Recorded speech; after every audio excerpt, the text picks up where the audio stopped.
All right, well, welcome everybody. Hey, we're back for another session of our marketing and lead generation workshop series, and we're so excited that you're participating here live or watching the recording.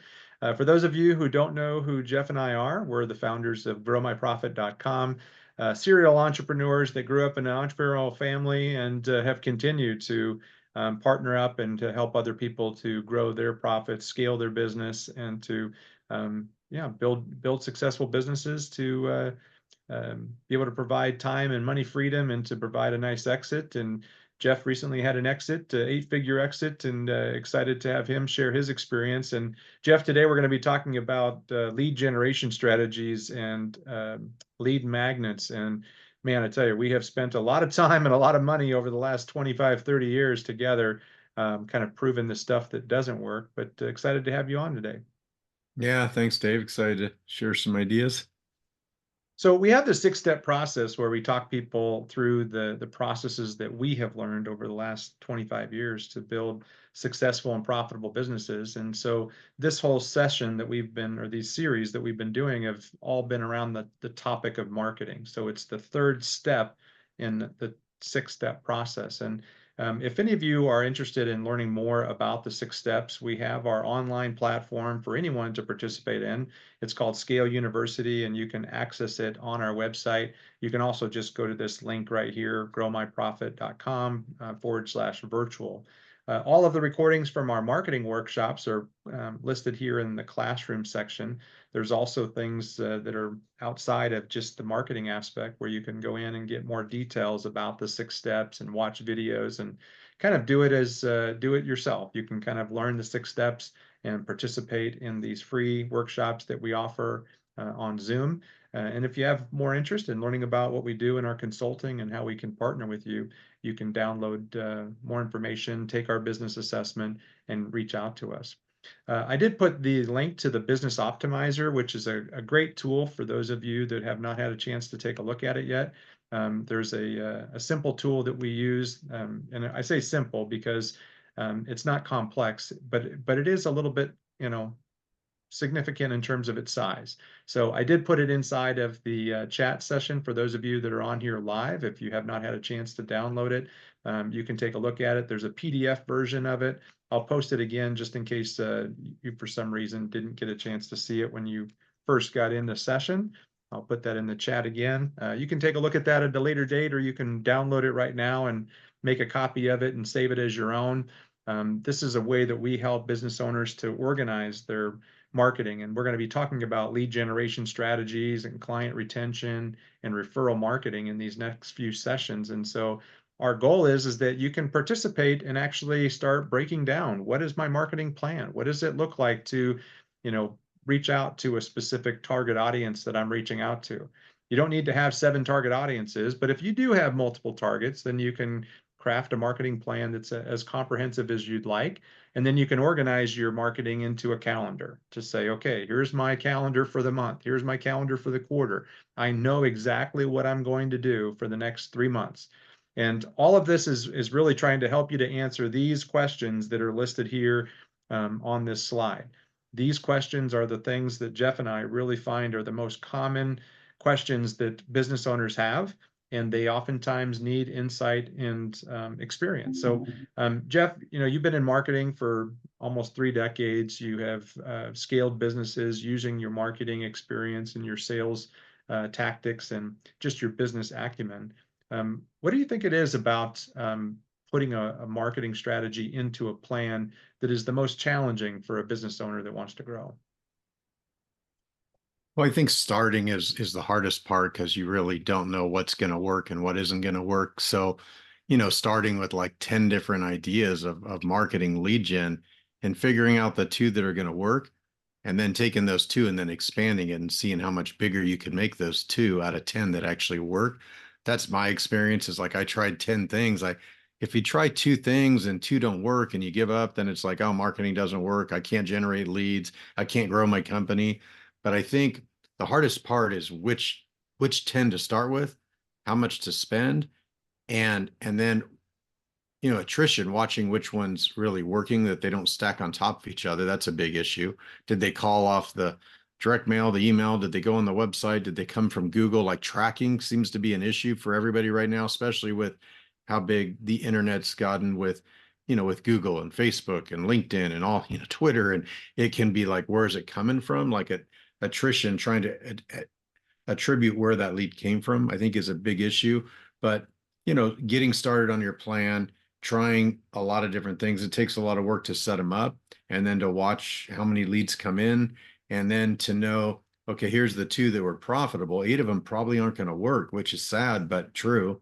And so there's some work involved there of setting up, testing, and then, repeating the ones that work and then looking for new things. Because in this day and age, dear God, every day there's something new, it's like, oh, try that, try that. And they're coming at you. If you own a business, you got 50 people trying to sell you advertising every year and saying it's the best in the world, and most of them stink. So just being disciplined, that was my challenge, when I was the marketing director of my company. I never had a marketing director. I did all the marketing myself because I was pretty good at it. And I wasn't going to go pay somebody 50 or 100 grand a year to spend my money. I'll spend my money and I'm going to watch it very closely, so. Yeah, I thought of something before we started today, just preparing for this, and I thought, if if I ever hear or I ever see the word "set it and forget it" done for you marketing, Right. be weary of what that's selling you, unless it's really, really expensive and they're gonna, you can hire a marketing agency. I mean, Jeff had clients that spent millions of dollars in marketing cost with his marketing agencies. But the idea of setting it and forgetting it, marketing is a process. It's not an event. It's not something that you just do and then you check it off the list. It's a process that you have to continue to tweak. And as much as I wanted to abdicate my responsibility for having to test, because I didn't like testing, that was expensive and it took a lot of thought. But if you don't have that testing process, you're not going to find the thing that actually works for you. So what we're going to do hopefully today is we're going to try to give you a little bit of a jump start, and we're going to continue our series. This is the week 3 of our 6-week series, and so we're going to talk about the 3 phases of marketing and then the strategies, and then we're going to continue that on next week. And then we'll finish up with creating your marketing budget and marketing plan, and then systematizing your marketing efforts. So, Jeff, the 3 different phases of marketing, this is not brand new information. This is not, aha type of information, but it's really helping people to understand lots of different areas that we can focus on, right? Today, we're going to be focusing in on lead generation. What has been your experience with lead generation marketing? What has been your go-to strategies? Because I know that you've had some success. Why did you choose the strategies for lead generation that you chose? Well, I'm kind of a broken record on this, but find the right list of people. That's like I spent a lot of hours and that a lot of years getting better and better and better. Because once you find the right list of people to market to, that's the most important part. And then it's like make them a really good offer, work hard on the offer. But it seems like everybody focuses on what media we're going to use. Like that's 90% of their time is going in. Am I going to go Facebook, email, direct mail, internet, Google, paid search, and it's like there's so many things out there. Everybody's looking at that, but to refine your audience first, make sure you're reaching the right people, find your target customers, everything about them, and then come up with that offer. I think those are the 2 most important parts. Then you got to decide what media, and probably you're going to have a few of them in this day and age. You're going to have to be on the internet, right? Google. But am I going to do SEO? Am I going to do paid search? Direct mail is a little outdated and really expensive, but it can work. I mean, I spent $2.4 million on direct mail for my company in 2005. And I think I made $2.6 million in net profit that year. So that's the most I've ever spent on advertising. I spent 2.4 million. My accountant said, "You're crazy. You're crazy. Most people don't even spend 200,000 a year on advertising. You're spending 2.4 million." I'm like, "Yeah, but look at the bottom line. I made 2.6 million. No one makes $2.6 million a year that spends 200,000 a year on advertising." So looking at the return, finding which media you're going to use, and that balance between sales and marketing. Do I have a bunch of salespeople? Am I feeding them leads? Are they turning them into sales? Conversion's a big issue, right? I was talking to a friend of mine yesterday. We spent all day together, and he started this credit repair business, which is kind of not the best business in the world. It's a little shady, but he's a good guy and he got his credit score from 600 to 700 and he's got like 100 customers paying him $100 a month, $10,000 a month business. And he's making pretty good money because there's not much cost to it. He writes the dispute letters, mails them to the credit bureaus, get this off. Probably everybody's gone through that. But he was talking about marketing and he goes, do I hire salespeople to go sell people on enrolling? Or do I just take the 20% commission that I'd pay a salesperson and just pay that to Google and have Google drive all this business? And it was an interesting conversation because I'm like, yeah, you don't really need a sales team. Go spend the 20% of $100, spend $20 to get a $100 a month customer in the door. That could be a really profitable business. And we were talking about how might not need a sales team if the marketing does it and they can do it all online. And while I was sitting with him, he got a call from a Google ad. Um, and another thing he went and did, which I told him to do a few weeks ago, and he did it, is he went out and searched for 10 websites that had the word credit repair. People start these businesses and then shut them down, and they still have traffic. So he bought 10 websites for like $20, and he's getting all these leads and calls just by putting his phone number on it and acting like that used to be his business. It was incredible. Just, there's a good example, live example from yesterday of like buying websites from your competitors. Um, I just bought a business 2 weeks ago, and it's a farm and animal tour business. And they had like 18 alpacas, and they had 7,000 people over 13 years came and toured and paid $20 to tour the alpacas. And I've got this big 40-acre ranch with a bunch of animals, and we do animal tours. So I went over there like a year ago and toured their facility. And I'm like, hey, if you ever decide to sell this, I'd be interested. And I bought it. I think I can share it because there's not really a big NDA, but I bought it for $50,000. And they just delivered 18 alpacas to my house on Saturday. The alpacas are worth $1,000 a piece. It's $18,000 worth of value. But I was thinking, what did I really buy? What I really bought was a website with a whole bunch of traffic. We've already done like 40 tours at $40 a person, $160. So I think last month we brought in $7,000 in tours. And all I did was buy this website. I bought the traffic. I didn't buy a business. I didn't buy alpacas. I bought a website with a bunch of traffic. And that's something in this day and age we have to look at. People start, they close the business down, and that website still has traffic. It's amazing. Um, and then And I that was might be the telling, best marketing strategy too. I mean, rather than going out there and spending a lot of money on Google ads, you might just go out there and buy a business that's already got the people that you want into it. absolutely. Absolutely. I think I'll get all my money back. I'll get 50 grand back in the first year, and then everything after that will be profit. So I'll get a return. That was good. Um, well, there's something else I was going to share that he was doing that kind of revolves around this conversation. Leads. I'll think of it in a second. But Yeah. yeah, Well, buying I heard a a story one time about the marble statue crafted by Michelangelo, called David by name. It was in the 1500s that he created this amazing statue of David, the biblical figure, and once said that when he was asked about this statue, he got this huge, gigantic block of marble. And he said, I just carved away everything that wasn't him. And so part of the idea of crafting a marketing plan is building a marketing plan that is chipped away. And there's going to be things that you're going to have to chip away that are going to be hard to chip, like really nailing down that target audience, really, identifying those strategies, putting the investment into testing and trying different testing methods, split testing, A/B testing. I'm going to try this version. I'm going to try this version.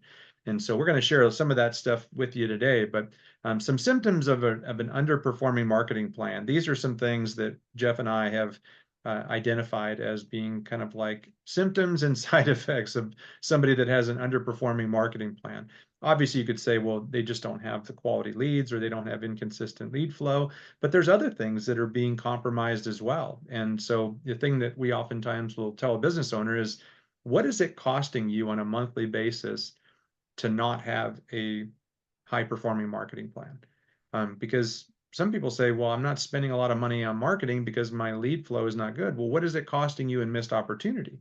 What is it costing you in referrals? What is it costing you in branding or business valuation? I mean, if you want to sell your business 5 to 10 years from now, you're going to get a multiple on profit or net profit or on revenue, depending on the type of business that you're in.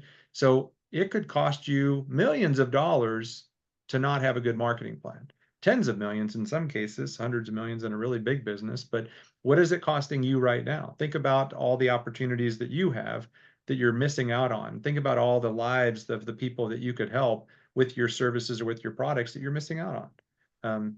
Big cost. So let's jump right into it and talk a little bit about a marketing plan. We talked about this a little bit yesterday or last week when we talked about building your target audience and having that irresistible offer and the different phases of marketing we'll talk about today.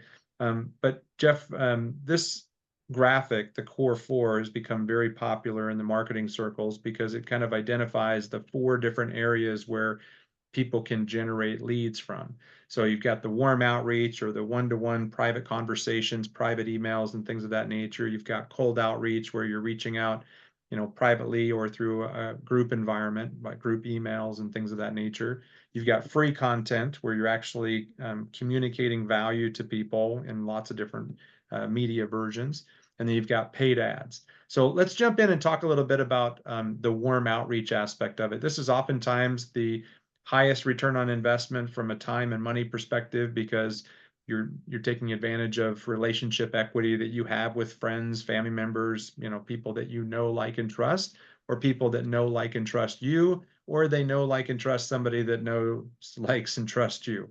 So, Jeff, I know that this hasn't been a huge part of your business, but talk a little bit about just the sales aspect of you utilizing, everything, getting everything you can out of everything you've already got, and building relationships with people that are in your area or in your phone or in your database or in your past client database. Anything that you could share on that?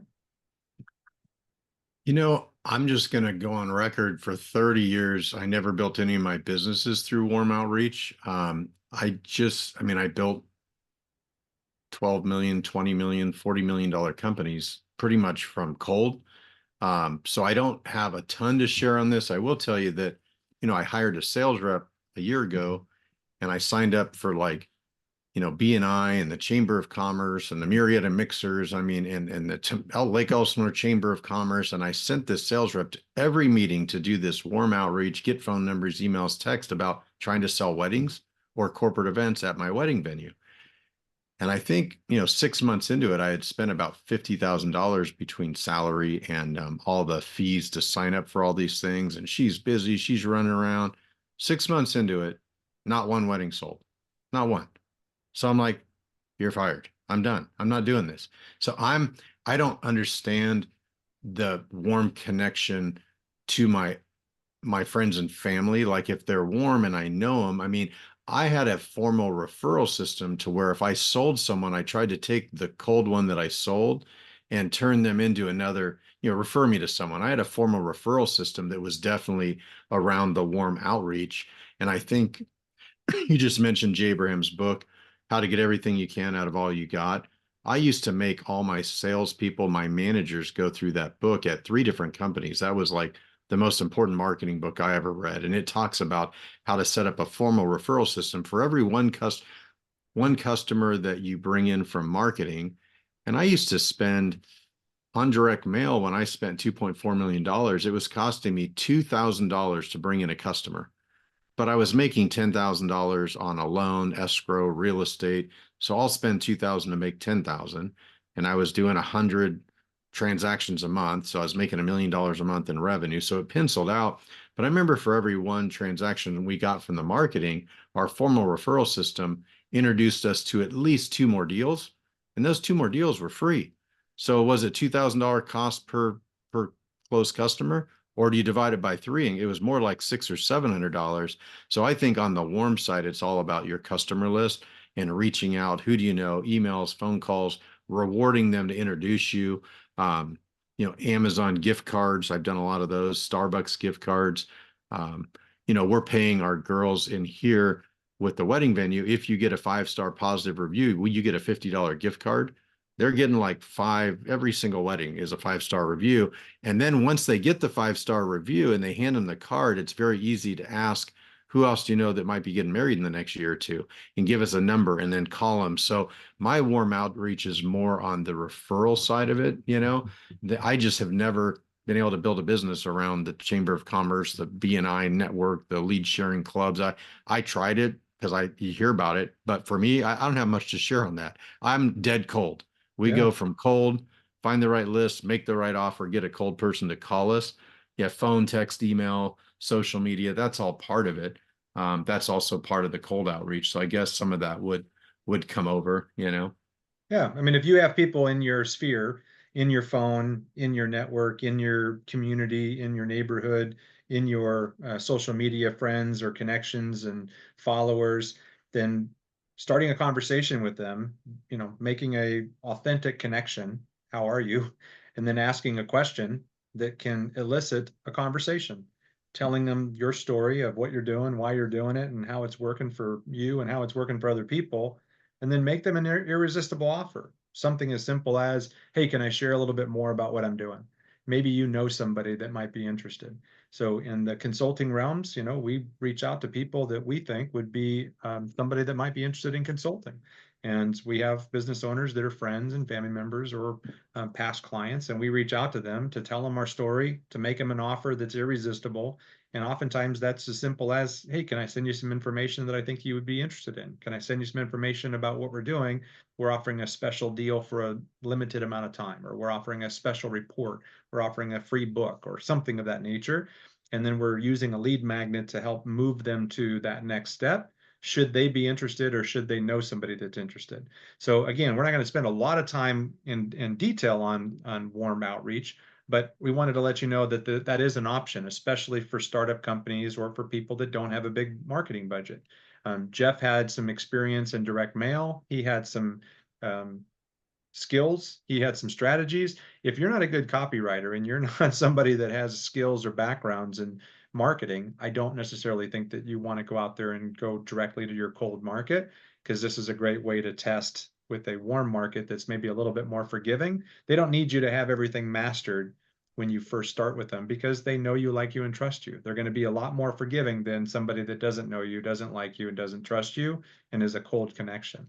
So, Jeff, there's lots of different ways that we can end up attracting a person with, free content. This is the second in the first column, the second section of the quadrant. Attracting interest and then getting them to interact on social media, getting them to interact on free content, whether it be a free book or a free video or a free course, and then inviting them into a relationship or into a conversation. Lots of different ways to do it. We use a lot of these different strategies in terms of offering free content. But what would you give for advice to a business owner that is trying to leverage free content as a conversation lead generation strategy? Yeah, I mean, everybody responds to free, right? Free reports, my friend yesterday, a free copy of your credit report to see where you're at. I mean, free is just a strong offer. It's probably overused a little bit, but um, depending on the business, I'm trying to look at everybody that's on this call, different types of businesses. So it's hard to give a generic answer to that.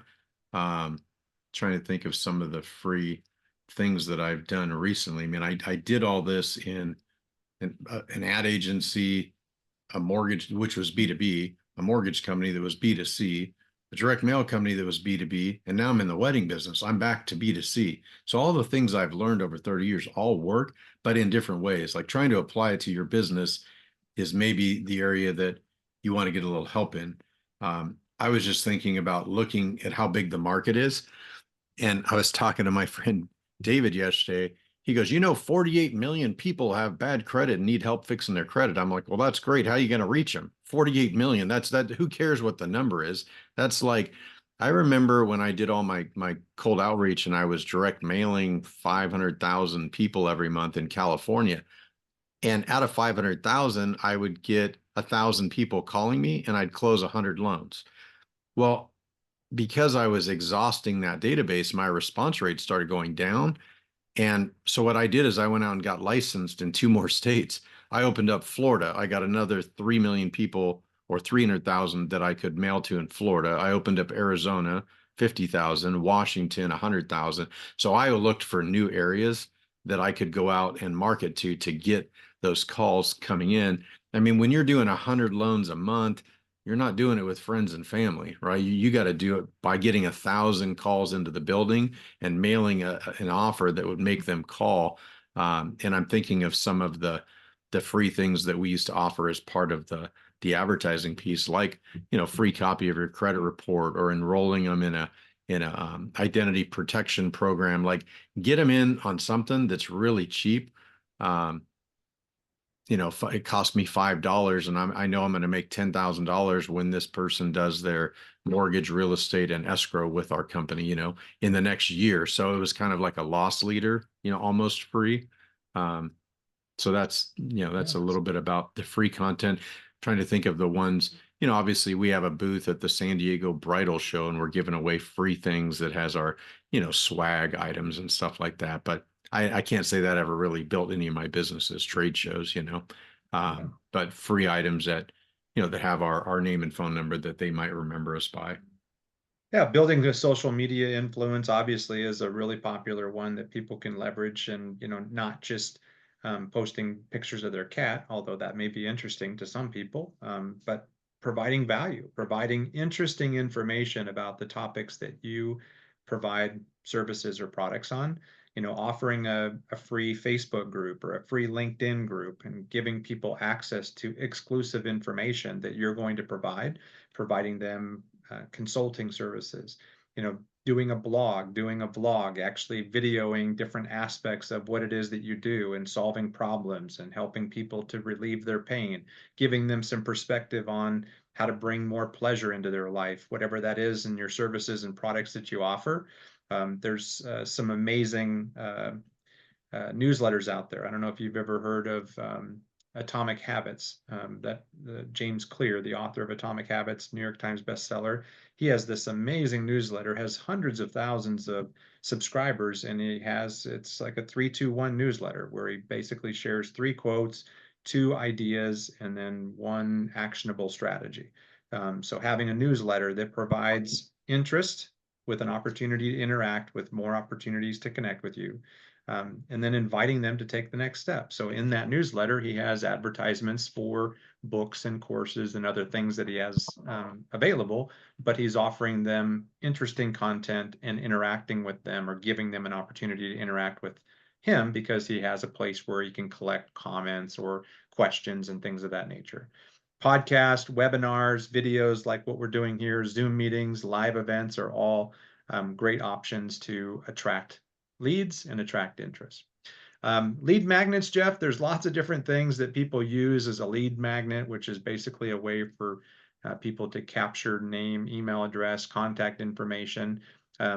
These are just the top 10 that we've experienced, but anything that has really done well for you in terms of a lead magnet in your past marketing experience? I mean, getting them to download something, just to opt into your email list, and keeping them on email or text, or monthly phone calls, I think is pretty strong. I mean, we talk a lot about free content, but there's a lot of really crappy free content out there. There's a reason why it's free. It's horrible. People don't put in a lot of time into it. So it's got to really be valuable to the customer. And that takes a little time to build something that's going to establish value that you're proud of putting out there. Um, the case studies. I mean, I've used so many of these different things in so many different businesses. I was reading a magazine yesterday. I think it was a weird magazine, like Time magazine. And this issue this month is like the 100 most successful companies. And I'm like, when did Time magazine start playing like they were Forbes? Like, are they counting revenue? Who are these big, most important companies? They have the most impact and the most revenue. But I was reading, I think it was Selena Gomez, this young little 20-year-old singer, her makeup company just hit $2 billion in sales. I'm like, 2 billion. If she owns 50% of it, she's a billionaire. When did all these famous singers, cute little girls, have makeup companies that hit $1 billion? I mean, you hear about the family. Who's the LA family? Jenner's. Kardashians, Kardashian's one of the daughters, her makeup Jenners, company Kylie just Jenner. hit. She was like the youngest billionaire ever on the planet. She was younger than Mark Zuckerberg was the youngest billionaire. She's now the youngest billionaire on a makeup company, and they're getting all this market share away from the billion-dollar makeup companies, Revlon and all the ones you've heard of that have been out there for. It's just amazing how social media and getting somebody famous to rep your product, that can't be ignored, you know. Who's famous? Maybe somebody you know or a friend of a friend. We had, oh, I think I can talk about this. Trying to think, I don't have an NDA or anything, but my wife grew up with Little House on the Prairie, right? We all saw Little House on the Prairie, cute little show, right? Well, Laura was here last week doing a tour. Long story, she came out from Hollywood and she's on the property doing a tour of our alpacas. She happened to be out in Murrieta to visit a friend, and somebody knew her, invited her over here. I'm like, oh my God, like she's got she sells old school Little House on the Prairie dresses. She has like 300,000 followers on Instagram selling these old school dresses. And I'm like, how can we get her to do a post for Hawk Ranch Animal Tours? It kind of ties into Little House on the Prairie. So I'm just always looking at, why can't I think of her name right now? Who played the main character? She's famous. Um, I lost her name, darn it. She Yeah, played Laura on Little House on the Prairie. Melissa Gilbert. Melissa there you Gilbert. go. She was here. I was like, that's unbelievable, you know? And whatever, somebody's birthday party, and she calls and talks to, I guess, Brad Pitt on the phone. Hey, Brad, will you say happy birthday to my friend? Hands her the phone. I'm like, wow, she's got like a direct connection to Brad Pitt. That's crazy, like super famous, but like famous. Um, Another story I was just thinking about with what can you tie into your business with somebody famous that can promote, or, you know, Instagram famous, fake famous, I don't know, all the followers, you know, but um, I had a client called American Advisors Group, AAG, and they are the biggest reverse mortgage company in America. And they kind of went dark for the last year. I didn't see them much. And all of a sudden, the commercials are running, and you guys have probably seen them. Tom Selleck. Tom Selleck is on TV advertising, and they were spending $500,000 a month on direct mail with me, in addition to the 3 million a month on television. And I remember when they signed Tom Selleck, they went out and looked at their list, their audience, and who do they really like? And the seniors between about 60 and 80 years old absolutely loved Tom Selleck from back in Magnum PI days. So they signed him. I think they paid him like $3 million up front, and then like 50 grand every time the commercial ran. I mean, it's millions of dollars to Tom Selleck, but people trust him. They like him, and sales went crazy. And I remember the day my client signed him, they went out and bought a 308 red Ferrari that matched Magnum PI, and they were racing it around the parking lot doing donuts for the sales team. The sales team was so excited. Oh my God, we have Tom Selleck. It was so exciting for their company to go from doing maybe 200 loans a month to doing 400 loans a month. I mean, that was a huge success. So another good marketing story of getting someone famous and realizing it doesn't matter how much it costs if it does the job. So I think everybody's got to be kind of aware of that, and lean down, go down that road if you can, you know, just think about who do you know, or you know of somebody. You'd be surprised, you know, who you can get.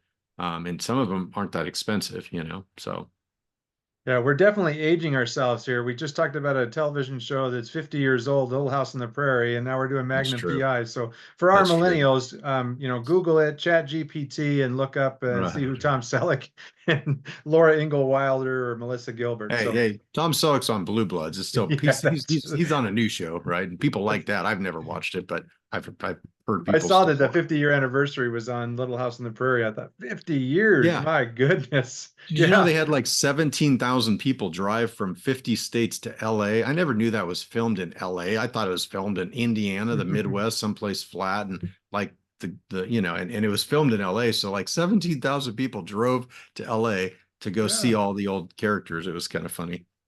Well, just quick little interaction here. Hopefully, you've got a chance. We've just talked to two different quadrants inside of the core four marketing quadrants. So we talked about the warm market. We talked about the free content. So I don't know what you guys are thinking. Those of you that are watching this live or watching recording, what are you thinking about?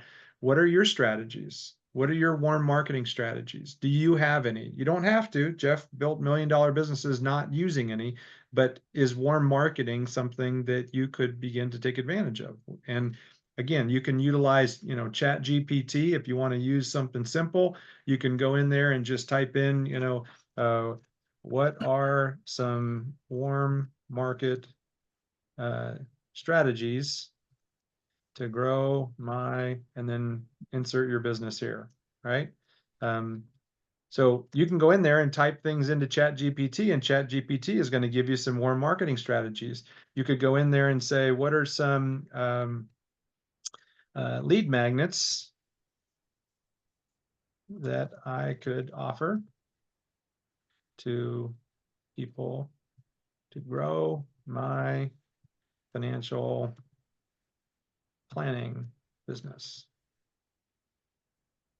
And it'll come up with ideas that you can use around building your financial planning practice. So Marshall's watching. Sue, you could do the same thing. You could just go in there and change the prompt, and it's going to give you a whole bunch of different ideas. And maybe your business, if you're partnered with another company, you may end up having some of these already available, but this may just get your juices flowing and get you thinking about your business as it relates to free content.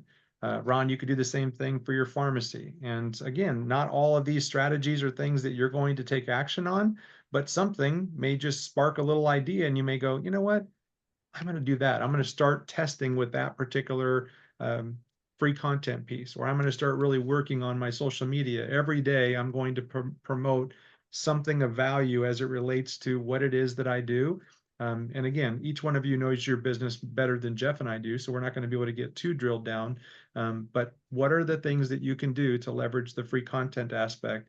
And what is the lead magnet? You don't need to have 10 lead magnets. You can start with one, try two. But what are these, out of these 10, which are the top two or three that you know that's something that I could put together fairly quickly? And I'm going to get to work on one of those things right now. So let's move on, Jeff, and talk a little bit about cold outreach. So this is obviously an area that you're more familiar with. You can reach out cold privately to people on social media. You can build relationships. That's another marketing strategy, is going out there to people who have similar interest or have an interest in what it is that you do. You can build a relationship there. You can post social media posts, or you can go comment on other people's social media posts that are public, and you can build a relationship with them there. You can email people without spamming them. You can email them with the right approvals or privileges. You can call people cold. You can text people if you have a desire to text people cold. I'm not sure that that would be a high recommendation, but that could be a strategy. In-person cold visits, those are some sales strategy. But Jeff, you used lists and you've purchased lists from third-party list vendors or list brokers. Um, what has been your strategy around cold outreach, and what are some strategies around finding a really high quality list? You know,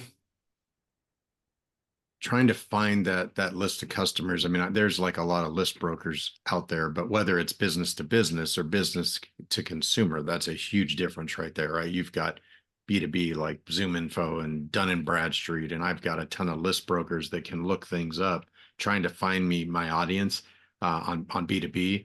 And then B2C, you know, who's got lists of brides? Like I'm trying to find brides. If you recently got engaged and you know, David's Bridal, the number one bridal dress company in the world, right? That just went bankrupt with $1 billion in sales, went bankrupt for the second time. They sell too cheap. They need to get the wedding dresses up over $189. Like with all the rent they pay and all the stores and people online, they're having problems again. But anyways, $1 billion company bankrupt again, second time. But David's Bridal offered like a little lead generation where I could put my website on there and try to attract brides while they're shopping for a wedding dress, right? That's kind of an interesting idea. And they probably have data, you know, on a ton of people, email addresses. And so trying to sign partnerships with people that have lists, because it's not just the list. I talk a lot about timing. If you get a list of brides and they're 6 months old, they already found a wedding venue. You're too late to the party. But if you get them while they're shopping for a wedding ring, or you get them while they're shopping for a dress, you're a little bit better in the timing because that's the things they do. So good list is always about good timing and trying to get creative on where to find the list of people that are having that timing issue in their life where they really need your service, your product, you know. That's a big deal. So list brokers, there's a ton of them out there. But just trying to find the right, and nowadays, gosh, you know, it's been a little while. I mean, I was a little old school having this direct mail advertising company, junk mail that you get in your mailbox. I mean, people still do it. You still open up your mailbox, you get it. So it works, but it's expensive and it's become a little outdated. So now when I'm buying a list, I'm buying a list with name, mailing address, right? That's old school, but probably not going to mail anything to them, right? But now I get the email address, their LinkedIn handle, their Facebook social media account, their cell phone number. There's all this data that we can get to go after them on more modern media, and match up on LinkedIn, and just instead of spending money to post a million Facebook impressions, let's post 1,000 like 10 times over the next 10 weeks and go after the right people. So I'm all about get the list smaller, more targeted, the people you really want that are going to be the most profitable repeating customers you can find, and then go hard at them. Go 10 different channels. I spent 20 grand on a booth in Vegas when I owned the direct mail company. And I remember there was like an attendee list of like 2,000 people. I took that attendee list. Everybody, like maybe not everybody, 25% of the people that spent 20 grand on a booth might have emailed them, said, hey, come to our booth. I emailed them, I mailed them something. But the most important thing I did is while the show was going on, I had a telemarketer dialing these cell phones. People were coming to my booth going, Jeff, one of your sales reps just called me on my cell phone while I was walking around the show and invited me to show up to your booth. Good job. Good job. Like, I can't believe you got that done. I've tried to do that and nobody will call. No, and the fact that you timed it and I got a bunch of people, my booth was busy, everybody else. So it's like I spend 20 grand on the booth. Now, how do I get people to come there? It was a list. Give me the attendee list in advance with emails and phone numbers. A lot of them had cell phone numbers, and we got people to our booth to try to get more revenue, more ROI out of this $20,000 spend on a booth at the trade show. If I wouldn't have done that, I might have had 20 people come to the booth and everybody saw us there, but I wouldn't have written any business. I wrote enough business, at least 100 grand to pay for that booth. But if I wouldn't have done all those extra things, gosh, it would have been a waste. It'd have been like branding. Oh, great. They saw my logo, as if that's going to do something for me. Nobody calls me and orders because they recognize my logo. I'm not big on branding. I don't like that word too much. It's kind of overdone, and it's usually the TV stations, radio that want to sell you $1 million worth of advertising. You need to have a brand that's going to make a difference, or you go broke building a brand. I want leads. Give me something I can sell today and make money. Anyways, not to go on a tangent, but not a big branding guy. Yeah, definitely can end up spending a lot of money in that paid for visual effects. And obviously, there's people that get really excited about logos and other things. And that's definitely an area that you can explore for your personal business and your personal preferences. But we're about growing profit. We're not necessarily saying that you're going to have the perfect scenario for branding and imagery and all those things, because you could do a lot of that stuff and not be a profitable business. So Jeff, let's talk a little bit about paid ads. So there's obviously lots of different places to spend money on advertisements. Different mediums provide different audiences, different mediums have different return on investments.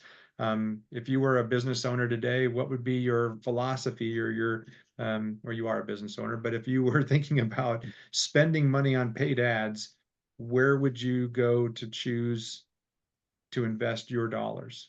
How would you think about it, or what would be the process of determining which of these options would be the right fit for you? Again, it's hard to talk to a general audience, B2B, B2C, so many different types of businesses, but I'll just tell you, like, I can tell you stories that are true in my own world right now.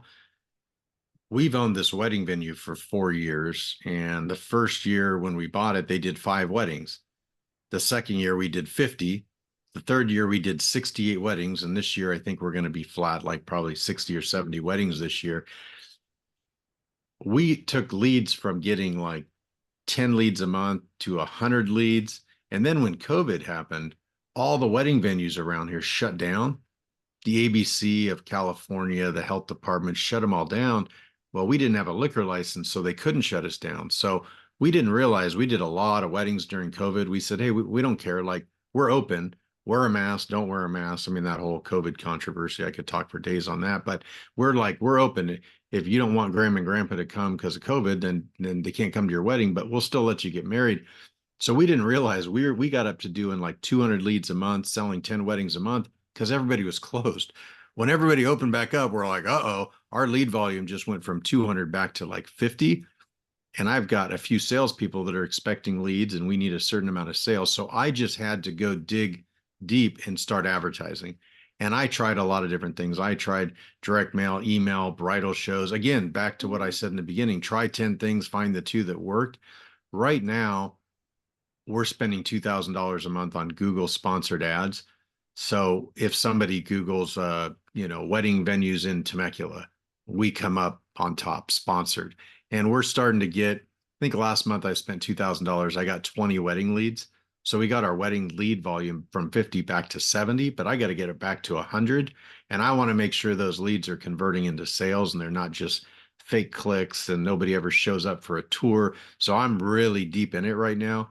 I mean, everybody's on the internet. I mean, you can't ignore Google, whether that's sponsored, SEO, paid, Facebook. I mean, there's some pick 10, pick 10, go spend $1,000 on each, spend 10 grand over a certain period of time, see which one gets you the most leads and watch and make sure those leads convert to a sale and they're not just bad leads with no money or not your right customer.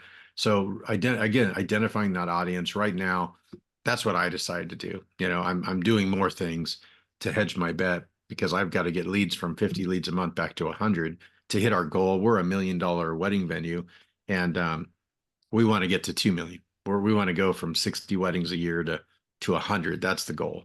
To make 500 grand a year on $2 million in revenue, we can make 500 grand. That's great. That's a nice income. So that's the goal, and we've been working at it for like a couple years to get there. Went from 50,000 to 1.1 million. That's good, but it's still not the goal. The goal is 2 million. Hopefully we'll get there next year, and we're doing lead gen. But every business is different. Again, try 10 things and figure out what works for you. Target that audience, buy some lists, just I guess it's like get into action and start failing and fail forward. And what's Silicon Valley's big thing right now? Fail fast. They want you Fast to and fail often, fast yeah. so you can learn and pick up the pieces and go on to something else. It used to be such a negative to fail, but now it's like part of the program. If you're building a business fast, you better fail forward, but you better fail fast. So go fail on 8 out of 10 of your marketing and find the two that work. It's just kind of taking massive action. Uh, Yeah, that's that's great. That's my good story. feedback. And if anybody has questions in regards to the four different quadrants that we've covered today, so we talked about the warm market, we talked about free content, we talked about cold market, and we talked about paid ads. So how is your marketing plan beginning to formulate? Are you seeing any refining that's happening? Are you seeing any new strategies that you'd like to test? For those of you that have downloaded the Business Optimizer tool, you can see that there's links down here at the bottom, or tabs, I should say, not links. And then there's this arrow over here. And if you go over on the arrow, you can get to the marketing section where you can go through the questions of identifying your client profile. You can start working on your SWOT analysis and defining your unique value proposition. You can also go in there and build out your marketing plan. We've got a few different activities that are listed over here. We have the marketing phases that are listed here, so you can select from this drop-down list. You can also select from this drop-down list for ease and simplicity, and then you can choose from the frequency over here.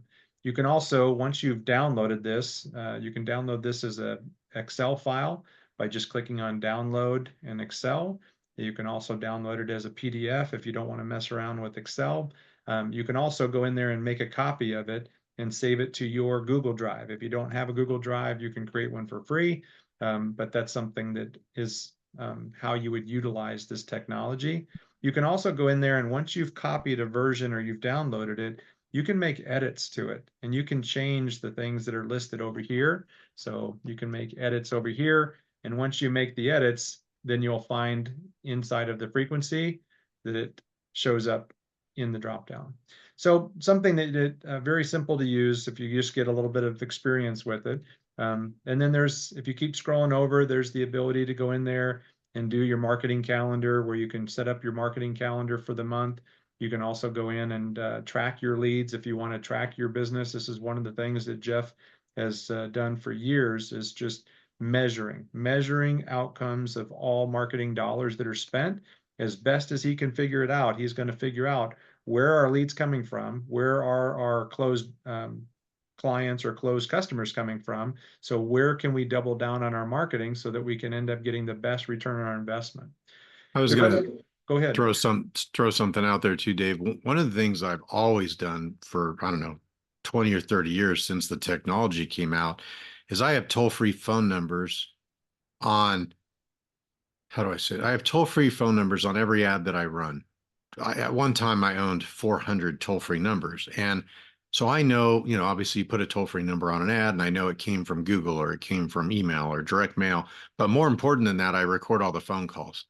For an owner of a business to find out if his or her marketing is working, it is unbelievable to listen to the phone calls because you can hear some phone calls of like, I got this and here's what I liked about it and I'm ready to pay. And you're like, wow, that ad worked well, that offer. You hear the conversation or the objections that come in. I like to, when I do new marketing, I like to record phone calls and go back and listen. And that's if you have a sales team. If you're taking the call yourself, you'll ask, and how'd you hear about us and what'd you like? And because again, the customers will tell you what you're doing right and what you're doing wrong, or you hear like wow, I just listened to 10 sales calls and 7 of them said the same thing. They really liked this part of our ad, and I'm like, ooh, that's good. They're resonating with that offer. We need to make that part of the offer bigger. I like to record phone calls and listen when the ads come in.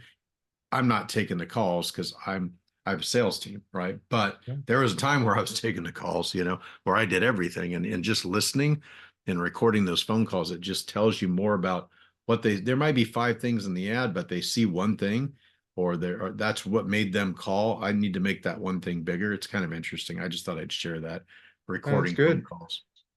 Yeah, so collecting some feedback from people that are here live.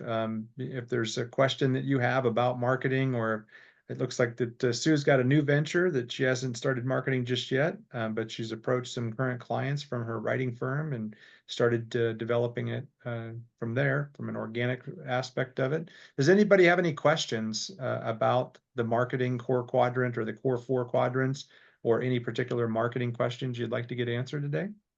Go ahead and take yourself off of mute and we'll answer some of those. And while those questions are coming in or while you're getting the mute button off, let me just go and just let everybody know that we aren't going to get to all the specifics on client retention and referral marketing. So we'll talk about that next week during our session 4. But if you have additional questions about it, by all means, we can go You know, into this, it a little bit deeper. I was thinking, Dave, if I was a pharmacist like Ron, I'm just curious, like, is he building a business of like retail customers or businesses? I think about like insurance and who's approved. Like my insurance company just said you can no longer pick up your prescriptions from CVS. I got to go to Walgreens. I'm like, okay, I got to go sign up with Walgreens and get texts and get all the subscription. But I'm thinking like if I owned a pharmacy and it did, 500,000 a year and I'm making 100 grand a year, how would I get a pharmacy to 5 million, retail stores more? So I was just curious because I've never been around a pharmacist growing a business. Like, I'm just curious, is there marketing you can do, or is it like, oh, just open another store that's closer to the city and you get more traffic? I was just kind of curious. That's why I put that message out there. But Ron, like, how do you build your business? Is there marketing you do that turns into long paying customers that come in every month to pick up their meds, their prescriptions? Just curious. Yeah, can you hear me now? Yeah. Yeah. Yeah. Okay. Yeah, basically, I have a specialty business, and I'd say 80% of my prescriptions that I fill get shipped out all over California and to a couple of other states. And we make custom medications. We don't take insurance. And so, yeah, we get mostly referrals from doctors. And Interesting. that's the market that I want to try and invade is doctors who need a particular medication that they can't find anywhere else, and so we get a lot of referrals from physicians' offices. We So do a you're lot like of veterinary work. custom Yes, making we a lot of do. things. Yes, we do a lot of veterinary work. So it's like flavors for dogs and cats, and chewables and things like that. So a lot of doctors don't know what we do, and so my thought is, and that's what I'm looking for, is how to market to doctors, and then once the customers come, we give them great service. We talk to them and sort of charm them with great service and do it that way. And then, but you can't offer doctors anything but service. It's against the law to Nothing free. give them a Huh? payoff or something, Right, give right. them a referral And fee or and the something. doctors aren't going to sell you their database either. That would be highly illegal, right? Like, I mean, That's HIPAA. right. But it's interesting. So you have cash patients. Have you ever heard of a company called NutriVet? They make joint supplements for dogs and horses, and they Nature were Vet, isn't it? Oh, NatureVet. Sorry, I said NutriVet. Yeah. Huh? NatureVet. My friend owned that company and just sold it, and he was doing $100 million in sales a year with like 5 customers inside Petco and PetSmart. I mean, all the big, chewy, but it was pet supplements. And I was like, wow, a pet supplement company Yeah. did $100 million in sales and made it was incredible. So that's interesting, like going after veterinarians. So it sounds like more of a B2B play, get the list and Right. market to them and introduce That's what the I'm looking product. for. Yeah, yeah. Yeah. That's great. Yeah, and more customer pay, so that makes sense, not insurance, so kind of something kind of specialty. Yeah, my cousin has Hashimoto's autoimmune disease and just had a Yes. surgery removing Thyroid. something out of her neck, and she's on so very specialty. If you could find that list of the people you could serve, that would be interesting. There's people that self-report they have autoimmune disease, and there's lists available. Like there's people that specialize in medical lists. You can get people who smoke, people that drink too much, people that if it's self-reported, so nobody's selling that information, but it's amazing the data that's out there. Just there's a company that does nothing but what they I think call ailments list. It's a list of ailments, and it's crazy. I've looked at it before. I never had a person that needed it, but you might. That'd be kind of interesting. So yeah, always a list out there and finding your target audience. And if I spend $100 and I sell $400 worth of product and I make a $200 profit, and they're going to order every quarter, great. I mean, that pencils, and you can really start throttling it up and turning it up and just do more of it. That's what's exciting about marketing, for me. Yeah. Anyways. Great feedback. And, from a marketing standpoint, I just went into Chat GPT and just started, doing the same thing that I did for the financial planner and just said, hey, what are some of the lead magnets that we can use? And I think that having a conversation to drill down a little bit more your target audience and then be able to think about, okay, out of this core 4 quadrant, where could Ron spend his time, money, and energy to start developing more leads?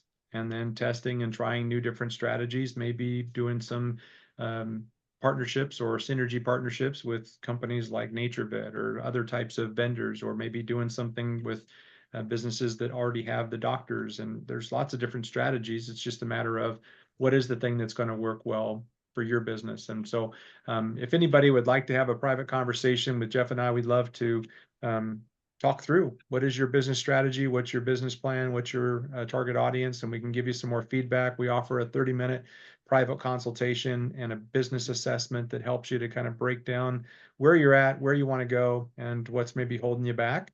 And then we can give you some perspective on it. And if you decide that you want to work with us, that's great. If you want to just be a member of our Scale University, you can do that as well. But thanks everybody for joining us today. Jeff, thanks for sharing your insights once again. And we look forward to seeing you all in a future session.